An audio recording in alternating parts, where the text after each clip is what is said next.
안녕하세요. 오늘도 사연살롱을 찾아주셔서 감사합니다. 9살 아이를 혼자 키우고 있는 여자입니다. 흔히 세상이 좁다고 하잖아요. 그래서 최대한 악연은 만들지 않는 것이 상책일 텐데 저는 이번에 그 세상이 좁다는 말을 절실히 느끼게 된 일이 있었어요. 이왕 만날 거라면 보고 싶은 사람을 만났으면 좋으련만 저는 다시는 만나고 싶지 않았던 사람들을 우연이었지만 만나게 되었고 그 사람들을 보는 순간 도미노처럼 잊고 싶었던 기억들을 다시금 떠올리게 되었는데요. 황당하게도 저는 절대 잊을 수 없는 그 많은 일들을 그들은 아무렇지 않게 생각했고 그로 인해 저는 또 한 번 속이 뒤집혔는데요. 원래 때린 놈은 기억 못해도 맞은 놈은 죽을 때까지 그 아픈 기억을 안고 산다고 저는 그들에게 너그러울 수 없어 그들을 매몰차게 내쫓아버렸는데 솔직히 얼마나 속이 시원했는지 몰라요. 하지만 반갑지 않은 만남으로 다시금 떠오른 기억은 시간이 지나도 좀처럼 사라지지 않더군요. 그 억울하고 서러웠던 일들이 자꾸만 꼬리에 꼬리를 물며 저를 괴롭히는데 차라리 많은 사람에게 털어놔버리면 한결 홀가분하지 않을까? 그런 생각이 들었어요. 저는 남편과 결혼하기 전 작은 회사에서 일을 하던 평범한 직장인이었어요.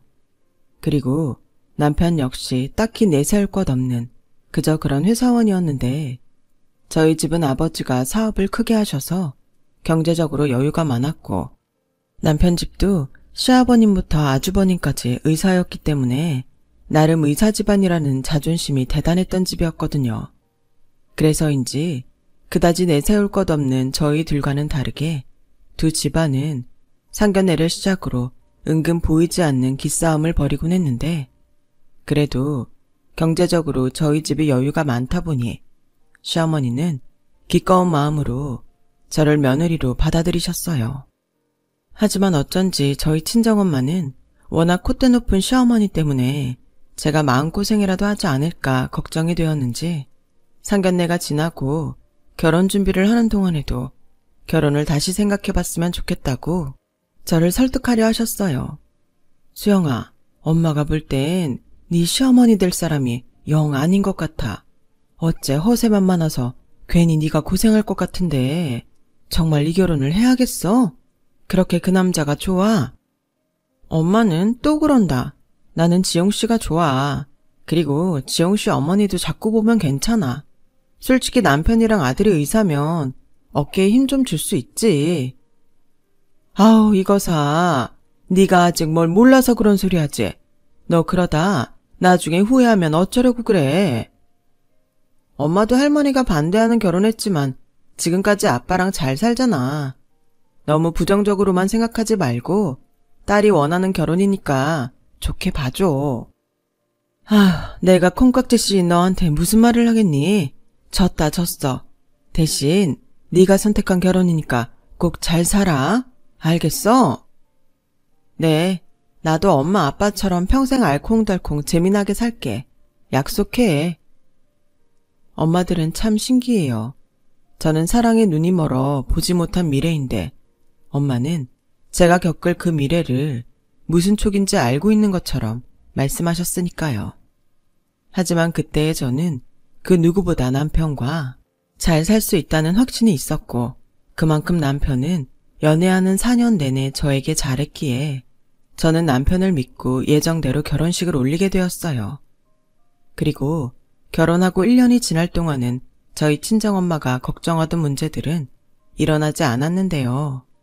아무래도 그때 당시는 아들만 있던 집에 며느리는 제가 처음이라 시부모님을 비롯한 시댁 식구들이 저를 꽤 호의적으로 대해주었기에 그랬던 것이 아니었나 싶어요.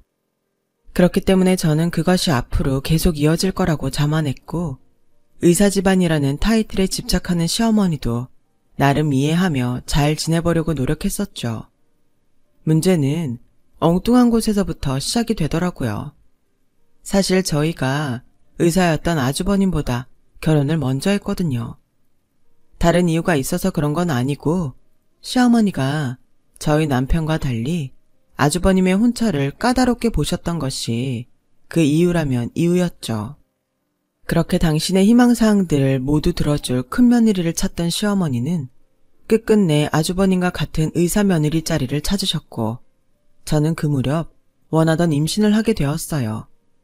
시어머니는 어쩐지 제가 임신을 한 것보다 당신 마음에 드는 며느리감을 찾았다는 것이 더 기뻐 보이셨었죠.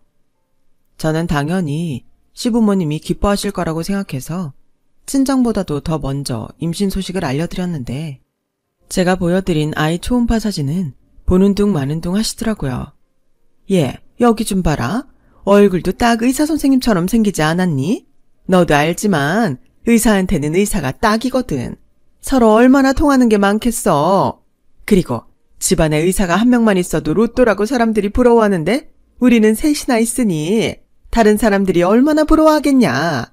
안 그러니? 네? 아, 네. 아무래도 집안에 의사가 많으면 좋죠. 그렇지? 역시 너도 그렇게 생각하지? 따지고 보면 여기서 나만큼 좋아할 사람은 너잖아. 저요? 제가 왜요? 제 남편이 의사가 된 것도 아닌데. 얘가 뭘 모르네. 너 솔직히 우리 집안에 시집 왔다고 하면 사람들이 부러워하지 않든? 능력 있는 가족 덕에 어깨에 힘이 딱 들어가잖아. 그리고 가족 중에 의사가 이렇게 많으면 나중에 아프더라도 식구들이 알아서 해줄 텐데 얼마나 든든하고 좋냐? 저는 솔직히 이해할 수 없었어요. 평소 시어머니처럼 시댁이 의사 집안이라고 생각해 본 적도 없고 남편이 의사가 아닌데 제가 어깨에 힘을 줘봤자 그게 더 꼴불견이지 않을까요? 하지만 시어머니는 마치 제가 의사 집안 혜택이라도 받는 것처럼 말씀하셨고 저는 머쓱한 나머지 관심 받게 된 저희 아이 초음파 사진을 슬쩍 주머니에 도로 넣었죠. 당연히 서운했어요. 첫 손주인데 이렇게 아직 확정이 되지도 않은 의사 며느리에 밀려 축하도 받지 못하다니 어쩐지 미안한 마음까지 들더라고요. 그리고 저에게도 한 가지 고민거리가 있었어요. 임신은 기뻤지만 저희 회사의 분위기가 워낙 임신한 직원을 반기지 않았거든요. 저는 고민 끝에 회사를 그만두기로 했어요. 저희 경력도 중요하지만 이미 자리한 새 생명은 더 중요하다고 생각했으니까요. 그렇게 제가 직장 생활을 정리하는 동안 시어머니는 쇳불도 당김에 뽑는다고 아주버님의 결혼을 일사천리로 진행시키셨고 아주버님 역시 자기의 배우자가 의사라는 것이 마음에 들었는지 그야말로 초스피드로 결혼이 진행됐는데요. 아무리 조건이 좋아도 그렇지 교제 기간도 없이 바로 결혼을 한다는 것이 저는 영 불안하게만 보였어요. 오랜 시간 연애해도 깨질 수 있는 것이 결혼인데 성급한 게 아닐까? 저는 혼자 이 상황들이 부자연스럽게 보였죠. 하지만 당사자들의 선택이 그렇고 또 시어머니를 포함한 예비 형님들의 가족들이 원한다니 제가 왈가왈부할 일은 아니었는데 딱 한 가지 마음에 걸렸던 건 의사 형님과 저의 너무나도 비교되는 스펙이었어요. 그렇게 바라던 의사 며느리를 보시면 저는 찬밥이 되는 것이 아닐까? 슬슬 걱정이 됐거든요. 그리고 저의 그런 걱정은 곧 현실이 되었고 아주버님이 결혼을 하고 나니 시어머니의 태도가 180도 달라졌는데요. 무엇보다 가뜩이나 의사 집안이라고 잔뜩 힘이 들어갔던 어깨가 의사 며느리까지 얻고 난 후부터는 하늘에 날고 있는 새도 떨어뜨릴 듯 그 기세가 말도 못했어요. 아니 넌 우리 집안이 어떤 집안인데 꼬라지를 그렇게 하고 다니니? 네? 제 꼬라지가 왜요? 그냥 평범한 인부복인데. 집안 체면도 있는데 아무리 임신 중이라고 해도 그 옷은 너무 편해 보이잖아. 그리고 어딜 가나 행동건지 똑바로 하고 다녀라. 괜히 집안 망신시키지 말고. 알겠니? 나는 그렇게 생각한다. 돈도 중요하지만 돈보다는 명예가 더 중요해. 니네 집은 아버지가 돈 좀 버시는 것 같지만 명예는 없었잖아. 근데 우리 집은 의사가 3명이나 있고 돈도 많이 버니까 넌 우리한테 평생 잘하고 살아야 한다. 어이가 없었어요. 그래도 제가 명색이 며느린데 시댁에 가면서 막 입고 가진 않았거든요. 그런데 집안 수준과 맞지 않는다며 타박을 하는 시어머니를 보니 황당하기 그지없었죠. 하지만 그건 시작에 불과했고 형님이 결혼하고 처음 시댁에 오게 된 날 함께 주방에서 일을 하는데 저는 또 한 번 어처구니 없는 일을 당하고 말았어요. 형님, 이거 좀 씻어서 좀 잘라주실래요? 동서, 미안한데 나는 주방일 잘하지도 못하지만 이런 거 함부로 안 만져. 네? 그게 무슨 말이세요? 의사는 손이 생명이거든. 괜히 이런 거 만지다 손이라도 다쳐봐. 그러면 안 되거든. 그래서 하는 말인데 미안하지만 주방일은 앞으로도 계속 동서가 맡아서 해라. 원래 나 결혼하기 전까지 동서가 다 했잖아. 그냥 나는 없는 사람이라고 생각해. 나는 어릴 때부터 공부만 해서 할 줄 아는 게 없거든. 형님은 말은 미안하다고 했지만 행동이나 말투로 봐선 전혀 미안해하는 눈치는 아니었어요. 게다가 나중에 왜 주방이 소란스럽냐고 들어온 시어머니는 전후 사정을 다 듣고도 형님 말이 맞다며 형님에게 앞으로 주방에는 들어오지 말고 편하게 쉬기만 하라고 하시더군요. 저 역시 임신한 몸으로 비위도 약하고 힘들었던지라 서운하지 않았다면 거짓말이었어요. 게다가 평소에도 형님은 바쁘니 온갖 힘든 집안일은 회사 그만뒀다는 이유로 뻑하면 저를 불러 시키시는데 점점 배가 불러와 오래 서 있는 것도 힘들었던 저는 슬슬 이건 아니다 하며 불만이 쌓이고 있었는데요. 더 황당한 건 제가 갈 때마다 시어머니는 홈쇼핑에서 뭘 봤다며 저에게 사달라고 하는 거였어요. 처음 한두 번이야 못할 것도 없었지만 그런 요구가 계속되다 보니 저는 점점 부담을 느끼게 됐고 적당한 기회를 봐서 시어머니에게 저희 사정을 조심스럽게 말씀드렸어요. 어머님, 저희가 원래는 맞벌이하다 이젠 외벌이로 살잖아요. 앞으로 아기도 태어나면 돈 들어갈 일도 많아서 이젠 저런 거 사드리긴 어려울 것 같아요. 죄송해요. 뭐야? 아니, 니네 집은 돈도 많으면서 그동안 너한테 한 푼도 안 주셨다니? 나는 네가 임신했다고 바로 회사를 때려치우길래 네 친정에서 원조를 해주시는 건 줄 알았다. 근데 여태 내 아들만 죽어라 일을 했던 거구나? 세상에나 돈도 많은 양반이 어째 그럴 수 있냐? 순간 어머님의 말도 안 되는 말에 저는 그만 할 말을 잃고 말았고 당신 멋대로 생각한 것도 웃겼는데 저희 친정돈으로 당신 갖고 싶은 걸 사겠다는 그 심보가 저를 더 화나게 했어요. 그래서 그 일이 있고 난 후부터는 저는 어지간해서는 시댁에 가지 않았죠. 시어머니가 아무리 불러도 임신해서 몸이 힘들다며 가지 않았거든요.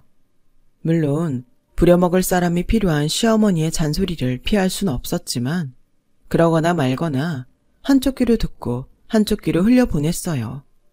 그리고 나중에 시어머니에게 무슨 말을 어떻게 들었는지 좋은 얼굴로 출근한 남편이 못마땅한 얼굴로 퇴근해서는 다짜고짜 저에게 한 소리를 하더군요. 내가 뭐 대단한 거 바래? 자기 회사도 그만둬서 한가하잖아. 그럴 때 우리 집에 가서 엄마 말동무도 해드리고 좀 잘해드리면 좋잖아. 형은 의사 와이프랑 결혼해서 엄마 체면 살려주는데 자기도 뭔가 해야 하지 않겠어? 왜 꼭 며느리들이 뭔가를 해야 한다고 생각해? 난 임신하고 이제 움직이는 것도 힘들어서 그렇게는 못해. 어머님이 배려해 주시는 것도 아니잖아. 지금 임신했다고 유세하냐? 이러니까 우리 엄마가 자꾸 형수만 예뻐하는 거야. 자기가 이렇게 나오니까. 원래 뭐든 자기가 한 만큼 받는 거 아니야?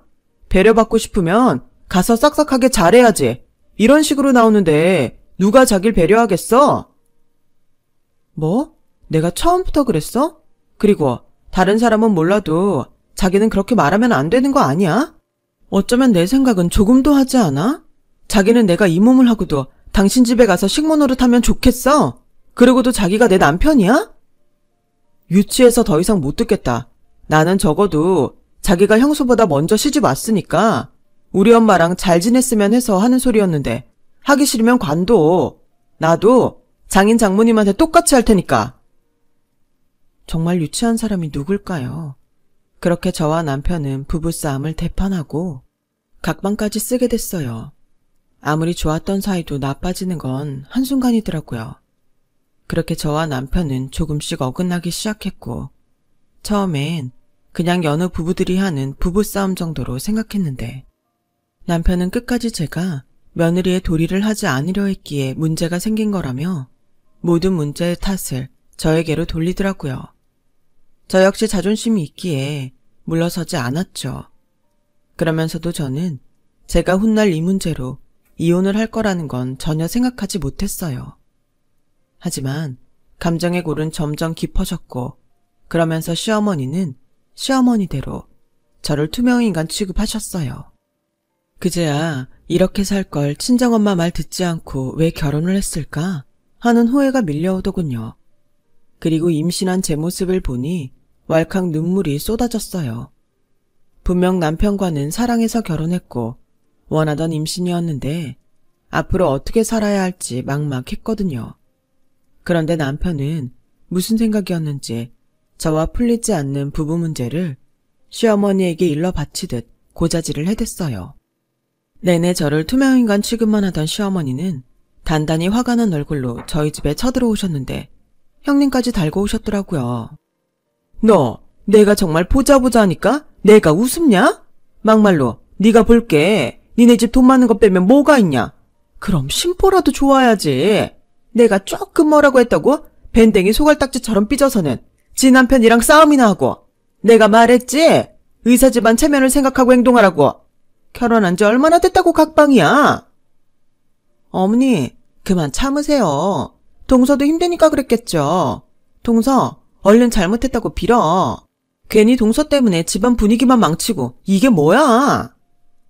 형님 제가 무슨 분위기를 망쳐요. 그럼 형님도 하루 종일 시댁 집안일 해보세요. 불만이 생기나 안 생기나. 저 말하는 싸가지 좀 봐. 힘들긴 뭐가 힘들어. 나도 임신하고도 의사 남편 뒷바라지 다 했고 집안일 다 했다. 임신한 핑계로 회사까지 때려치우고 판판이 노는 게 힘들긴 뭐가 힘들다고 유세야. 네, 저는 힘들어서 못해요. 동서, 어머니 그렇게 자꾸 화내시면 얼굴에 주름만 생겨요. 제가 비싼 에스테틱 이용권 끊어드린 게 보람이 없잖아요. 아우 맞네. 그 비싼 돈 주고 끄는 거 쟤 때문에 효과 떨어지게 생겼다. 너 아무튼 이 시간 이후로 내 아들 바가지 긁는다는 소리 들리면 아주 가만 안 둘 테니까 그런 줄 알아라. 그리고 오늘 이후로 또 각방 튼다는 말 들리면 그땐 이 정도로 안 끝날 줄 알아. 알겠니? 이건 뭐 경제적으로 도움받을까 싶어서 결혼시켜줬더니 아주 제대로 똥을 밟았어. 큰애야 가자. 저는 화가 나서 두 손이 부들부들 떨렸어요. 그리고 무엇보다 시어머니가 저에게 그런 막말을 쏟아내는데 고개를 끄덕이며 실실 웃는 남편에게 오만정이 떨어졌는데요. 그때 생각했죠. 저거밖에 되지 않는 사람과는 더 이상 살지 않는 것이 좋겠다고요. 그래서 그 길로 친정에 가기 위해 방에 들어가 짐을 쌌어요. 그러자 저의 행동에 놀란 남편은 왜 가방을 싸냐며 저를 말렸고 저는 이런 취급을 받을 바에는 이혼하겠다며 남편의 손을 뿌리쳤는데 남편은 황당하게도 적반하장이 따로 없는 소리를 해댔어요. 아니 무슨 여자가 시어머니한테 혼났다고 바로 이혼하겠다고 하냐? 이게 말이 돼? 그럼 부부 사이에 있었던 얘기를 자기 엄마한테 일러 바치는 건 말이 되고? 나도 하도 답답해서 하소연한 거야. 그리고 내가 없는 소리 했어? 어찌됐든 첫 시작은 당신이었고 당신이 반성하지 않고 계속 각방 쓰면서 버티니까 내가 할 수 있는 게 없잖아. 그래서 엄마랑 형수한테 도와달라고 한 거지. 도와? 내가 사람을 잘못 봐도 한참 잘못 봤네. 아무리 연애 기간이 길어도 이런 건 살지 않으면 모르는 건가 봐. 됐고 난 더 이상 할 말 없으니까 우리 이만 끝내자. 끝내자고 하면 내가 뭐 무서워할 줄 알아? 어차피 지금 이혼하면 자기만 손해인 거 몰라? 그냥 좋게 넘어가면 될 것을 아까 형수 못 봤냐? 그래, 아주 잘 봤다. 그러게, 자기도 공부 좀 열심히 해서 의사 되지 그랬어. 그럼 알아? 당신도 의사 와이프 얻었을지. 아무튼 이혼 서류는 조만간 보낼 테니까 준비나 해. 아, 알았어. 내가 잘못했어. 그럼 됐지? 그렇게 남편 이겨먹으면 네 속이 편하냐? 지금 장난해? 진심으로 사과를 해도 받아줄까 말까인데 됐어. 비켜. 저는 더 이상 남편과 말을 섞고 싶지 않았어요. 영혼 없는 사과도 화가 났고요. 그래서 대충 싼 짐가방을 들고 집을 뛰쳐나왔고 지도 자존심이 있는지 쫓아나오지는 않더니 전화만 불이 나게 하고 또 하더라고요. 저는 그것도 싫어 핸드폰을 아예 꺼버렸어요. 그렇게 친정에 도착했고 배는 불러 짐가방을 가지고 온 딸을 본 친정부모님은 많이 놀라셨는지 그 자리에서 굳어버리셨고 저는 밀려온 서러움과 친정부모님께 죄송한 마음에 왈칵 눈물이 쏟아지고 말았어요. 그렇게 한참을 울고 조금 진정이 되어갈 무렵 친정엄마가 먼저 무슨 일이 있었냐고 물으시더군요. 저는 심호흡을 한번 한 뒤 그간 있었던 일을 모두 이야기했는데요. 아무래도 이 상태면 문제가 심각해지고 정말로 이혼할 수도 있다고 생각했는지 남편이 친정으로 저를 데리러 왔어요. 하지만 저에게 이미 이야기를 모두 들은 저희 부모님은 그런 남편을 반기지 않았고 남편은 사태를 수습하려 애를 쓰려고 했지만 이미 소용이 없었죠. 자네 잘 왔네. 내가 안 그래도 당장 자네 잡으러 갈 판이었어. 자네 우리 딸한테 그렇게 함부로 하려고 결혼하겠다고 한 건가? 어디 입이 있으면 한번 떠들어보게. 나도 그 말도 안 되는 자네 궤변을 한번 들어보게. 아버님, 아무리 딸이 안쓰러워도 양쪽 말을 모두 들으셔야죠. 저 솔직히 잘못한 거 없습니다. 장모님한테 여쭤보고 싶어요. 원래 여자가 결혼을 하면 시댁에 할 도리를 하는 게 맞는 거 아닙니까? 근데 수영이는 저희 엄마가 싫은 소리 조금 했다고 시댁에 가지 않겠다고 했어요. 그래도 저는 좋게 좋게 풀어보려고 했는데 도무지 말이 통하지 않으니 제가 뭘 어쩌겠습니까? 그래서 자네 어머니한테 가서 일러 바쳤나? 네. 그런데요. 지금 수영이도 장인 장모님한테 저랑 있었던 일 일러 바쳤는데 왜 저한테만 뭐라고 하세요? 뭐야? 물론 서로 다른 환경에서 살다 결혼했으니 아직은 맞춰가야 하는 부분이 많겠죠. 그래서 이런 갈등도 생기는 거라고 생각합니다. 그런데 수영이는 노력도 해보지 않고 이렇게 이혼하겠다고 집을 나가니 사실 제가 더 어이없고 황당해요. 당연히 서운함을 느낄 수도 있겠지만 제가 앞으로 더 많이 노력하고 잘하도록 하겠습니다. 자기야, 미안해. 사실은 자기 기분 풀어주려고 했던 건데 그게 잘 안 된 거야. 이제 그만 화 풀고 집에 가자. 내 입장도 좀 생각해줘야지. 내가 왜? 그러는 자기는 내 입장을 생각해줬어? 아까 같이 들었잖아. 우리 집에 돈 많은 거 빼면 뭐 볼 거 있냐고. 경제적으로 도움이나 받을까 결혼시켰는데 똥 밟았다고.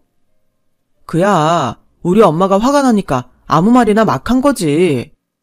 아니, 자기 어머니는 진심이셔. 그동안 우리 집에서 내가 돈을 받고 있다고 생각하셨더라고.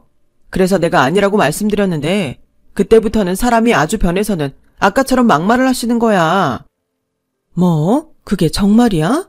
그냥 의사며느리 들어왔다고 차별하는 게 아니라 그런 소리까지 했단 말이야? 자네는 그걸 같이 듣고도 가만히 있었나? 자네는 도대체 우리를 뭐라고 생각하는 건가? 자네 어머니처럼 우리를 돈으로만 본 건가? 아닙니다. 아니긴 뭐가 아닌가. 아까 들으니 자네 의사 형수는 손 다칠까봐 일도 안 시키고 홀몸도 아닌 내 딸한테 죄다 시켰다며. 그러니 얘가 그 집 하기 싫다고 하지. 안 그런가? 장모님, 그건 아니죠. 의사가 손이 생명인 거 맞잖아요. 원래 저희 집이 의사 집안이라 아버지도 그렇고 형도 집안일에는 손 하나 까딱하지 않습니다. 사람의 생명을 다루는 손인데 그런 건 배려해주는 게 가족 아닌가요? 그리고 이런 거 저런 거 다 떠나서 결혼을 했으면 시댁 집안일은 며느리가 하는 게 당연한데 형수보다 일을 조금 더 하는 게 그렇게 싫다고 하니 그것도 아니지 않습니까? 한 가족으로서 조금 더 수고하는 게 이렇게 일을 크게 만들 일인가요? 순간 남편의 말을 듣던 저희 아빠는 거실 한 구석에 세워져 있던 골프채를 들고 오셨어요. 그리고는 당장 나가라고 소리치셨는데 남편은 또 뭐라고 궤변을 늘어놓으려고 하니까 저희 아빠가 골프채를 들고 뛰어가셨어요. 그러자 남편이란 놈은 꼬랑지 빠지게 그대로 주랭랑을 쳐버렸고 그 뒤 저는 부모님의 소개로 변호사 사무실에 가서 이혼 상담을 받았는데요. 며칠 뒤 이혼 서류를 전달받은 남편은 시부모님과 함께 저희 친정으로 와 저를 보자마자 무릎을 꿇고 잘못했다고 싹싹 빌기 시작했어요. 아무래도 시아버님이 모든 사실을 아시고 잘못했다고 빌라고 남편을 혼낸 것 같았죠. 그렇기 때문에 저는 남편의 진심이 의심스러웠는데 무엇보다 함께 온 시어머니의 얼굴이 자존심이 상했는지 소위 똥 씹은 얼굴이었어요.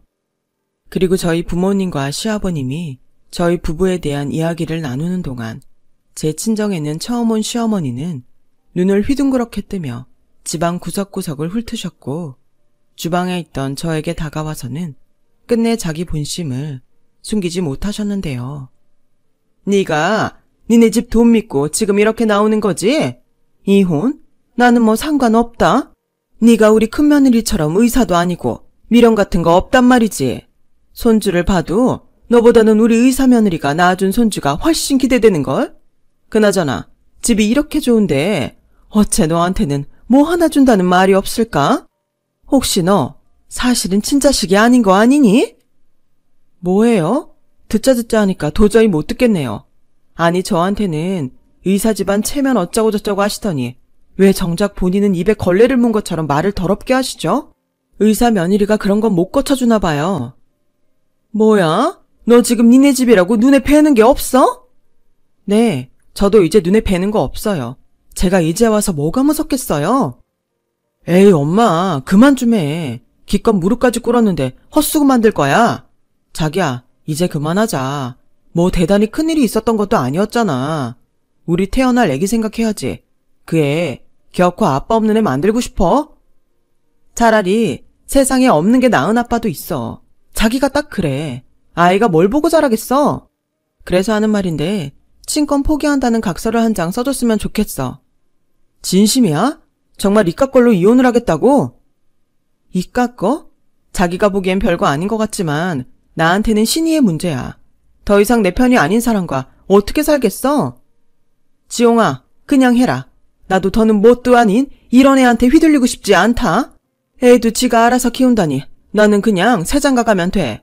혼인기간도 길지 않으니 재산 나눌 것도 없다고 하더라. 내가 다 알아봤어. 그냥 그 포기각서인지 뭔지 써줘라. 그럼 너 양육비 달라고 하면 안 되는 거 알지? 친권도 포기했는데 양육비 달라고 하는 건 상도가 아니잖아. 지용이 너 가서 아버지 모셔와라. 이거 원 더러워서 못 해먹겠다. 돈 많고 일 시켜먹기 좋은 줄 알았더니 지가 뭐라도 되는 줄 알아. 그때였어요. 저희 대화를 모두 듣고 있던 저희 엄마가 화장실에서 변기 물을 퍼다 시어머니 얼굴에 뿌려버렸고 변기 약품 냄새에 인상을 잔뜩 찡그린 시어머니는 그 자리에서 펄펄 뛰셨는데 그 일을 계기로 어쩌면 손쉽게 저는 합의 이혼을 할 수 있었어요.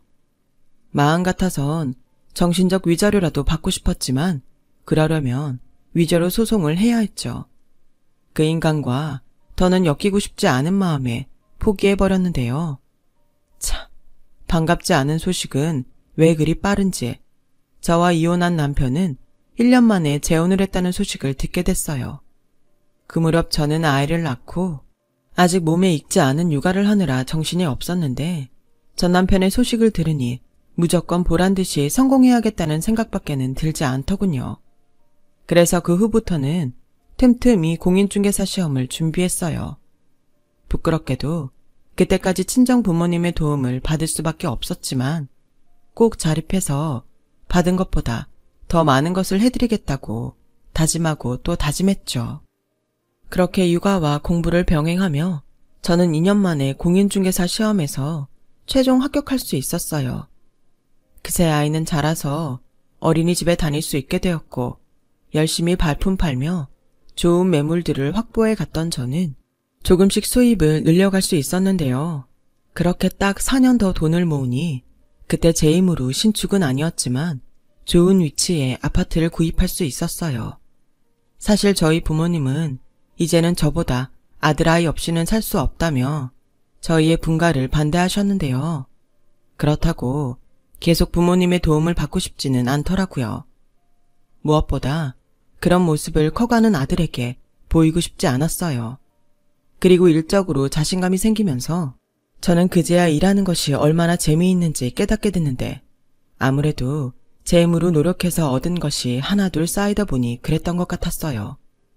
그렇게 성장한 저와 이제는 초등학생이 된 아들은 아직은 어린이 신분임에도 불구하고 자기가 남자라 여자인 저를 지켜주겠다는 기특한 말도 할 줄 아는 아이가 되었는데 솔직히 키울 땐 힘들었지만 이런 아이를 어떻게 낳았을까 싶을 정도로 보람된 순간이 더 많았어요. 그리고 그 무렵에는 은행의 도움을 받기는 했지만 제 이름을 건 공인중개사무실을 개원했고 평소 매물만큼 고객이 많았던 저는 생각보다도 더 빠르게 자리를 잡아갔는데 뜻하지 않았던 불쾌한 만남이 저를 기다리고 있었네요. 내가 여기 소개받고 왔는데 여기가 그렇게 매물 보는 눈이 좋다면서요. 내 식구 살 작은 집 하나 하고 보증금이랑 월세가 싼 병원 자리 하나 봐주세요. 아, 잠시만요. 예산은 어떻게 되세요? 희망하는 동네는 어디시죠? 그게 무조건 싸면 괜찮습니다. 집도 여의치 않으면 전세나 월세도 괜찮아요. 고객님, 요즘은 아파트가 아닌 이상 매매 가격이나 전세 가격이 그렇게 차이가 나지 않아요. 무조건 싼 거라고 하면 좀 애매한데? 잠시만요. 저는 대표실 밖에서 무슨 일이 벌어지는지 알지 못했어요. 보통 제 고객은 저와 선약을 하고 오시는 경우가 많았기에 신규 고객 상담도 잘 없었는데 그날은 좀 한가하긴 했거든요. 그래서 난감해하는 직원을 보다 제가 상담하겠다고 대표실로 들어오게 하라고 지시했고 노크 소리와 함께 한껏 허리를 굽힌 그들을 보게 되었는데요. 순간 분명 얼굴을 보지 못했지만 저는 그들이 누구인지 단번에 알 수 있었어요.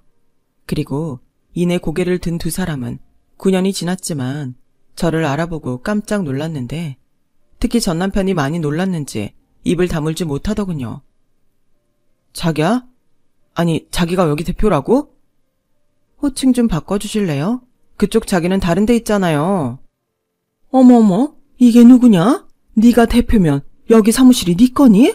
세상에나, 역시 꼭 죽으라는 법은 없구나. 이제 우리 살았어.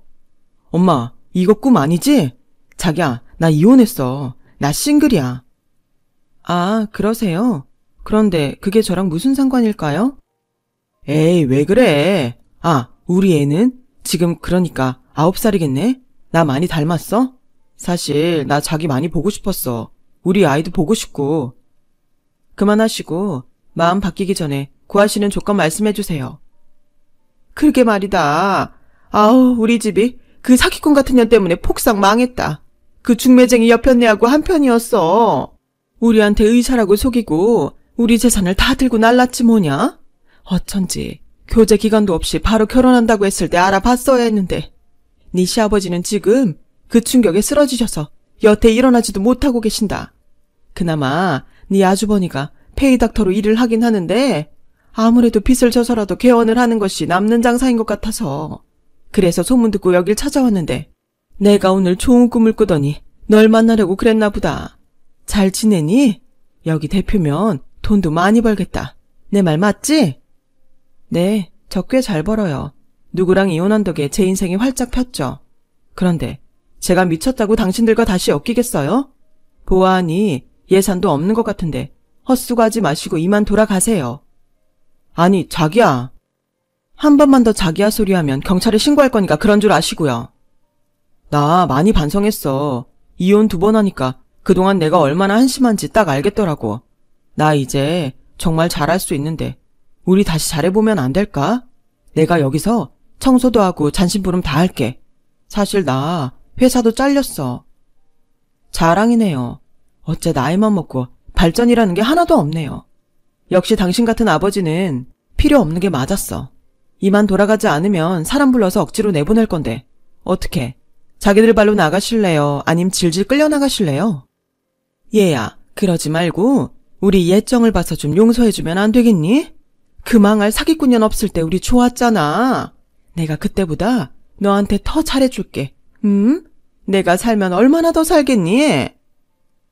제가 알 바 아니고요. 그리고 저는 건물 빌딩 거래 아니면 직접 상담하지 않습니다. 그 예산으로 뭘 어쩌겠다고 와선. 여기 내 방에서 사람들 좀 끌고 나가요. 그렇게 저희 호출에 저희 사무실 남자 직원들이 들어왔어요. 그리고 저의 지시대로 전 남편과 시어머니를 양몰도 쫓아냈는데 그 와중에도 살아보겠다고 빌어내는 모습을 보니 참 허탈하더라고요. 의사 집안 어쩌고 체면 어쩌고 하더니 역시 사람은 자기가 뿌린 대로 걷는 것이 맞는 것 같았어요.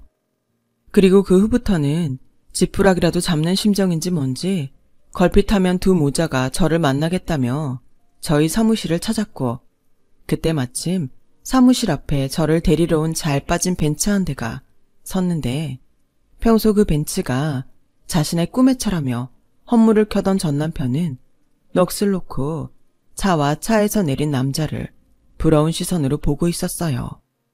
그리고 자기야! 라며 저를 부르는데 남자의 목소리에 두 모자는 얼굴이 사색이 되더군요. 사실 이혼하고 7년 정도 지나서 저도 새로운 인연을 만나고 있었거든요. 물론 결혼을 전제로 아직도 잘 만나고 있어요. 하지만 무슨 자신감인지 전 남편은 제가 자기랑 이혼 후 아무도 못 만날 거라고 생각했는지 자기 눈으로 보고도 믿지 않았고, 급기야 네가 뭔데 남의 와이프한테 자기하라고 해? 너 죽고 싶어? 라며 되도 않는 주먹을 휘둘렀는데, 그렇게 더러운 인연은 경찰서까지 가게 되었죠. 거기서 알았을 거예요. 제 남자친구의 직업이 공교롭게도 자신들이 그렇게도 집착하던 의사라는 것을요. 그리고 그 뒤로는 아주 쉽게 그들은 저에게서 떨어져 나갔어요. 가끔은 무슨 꿍꿍이라도 있는 게 아닐까? 너무 조용해서 불안하기도 한데 아직까지는 나타나지 않고 있으니 부디 평생 이렇게 저와 저희 아이 앞에 나타나는 일이 없었으면 좋겠어요. 세상은 좁고 사람은 안 변한다고 한 번에 그 두 가지 경험을 모두 하게 되니 새삼 더 열심히 살아야겠다고 생각했어요. 어디서 누구와 어떻게 다시 마주칠지 모르니까요. 그리고 끝으로 힘든 시간을 보내고 있으신 분들이 있다면 세상에서 가장 소중하고 중요한 것은 나니까 내가 나를 잃지 않았으면 좋겠습니다. 저의 이야기를 여기서 마칠게요. 지금까지 저의 사연 들어주셔서 대단히 감사합니다. 항상 건강하시고 매일매일이 행복한 일상이 되시길 진심으로 바라겠습니다. 여러분, 사연 댓글에 응원과 현명한 조언 부탁드려요. 좋아요와 구독은 저에게 큰 힘이 됩니다. 오늘도 좋은 일 가득하세요.